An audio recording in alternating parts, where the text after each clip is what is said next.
এবার বিমান দুর্ঘটনার সাক্ষী হল হংকং আন্তর্জাতিক বিমানবন্দর। অবতরণের সময় রানওয়ে থেকে ছিটকে সাগরে পড়ে একটি পণ্যবাহী বিমান। বিধ্বস্ত হওয়ার আগে গ্রাউন্ড স্টাফের গাড়ির সঙ্গে এর ধাক্কায় মৃত্যু হয় ওই গাড়ির 2 আরোহীর।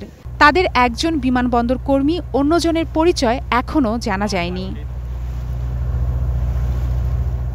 সোমবার ভোরে শিডিউল অনুযায়ী বিমানবন্দরে আসে এমিরেটস EK-9788 কার্গো বিমানটি। দুবাই থেকে আসা ওই বিমানে পাইলট সহ ক্রু ছিলেন 4 জন। তারা সবাই হাসপাতালে চিকিৎসাধীন। প্রতিকূল আবহাওয়ায় এ দুর্ঘটনার কারণ বলে মনে করা হচ্ছে। ভিডিওতে মাঝের ও পেছনের অংশ ভেঙে বিমানটিকে পানিতে ডুবে যেতে দেখা যায়।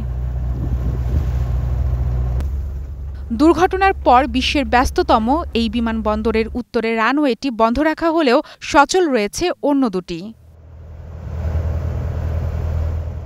32 বছর পুরনো বোয়িং 747 বিমানটিতে কোনো পণ্য পরিবহন করা হচ্ছিল না বলে জানিয়েছে কর্তৃপক্ষ।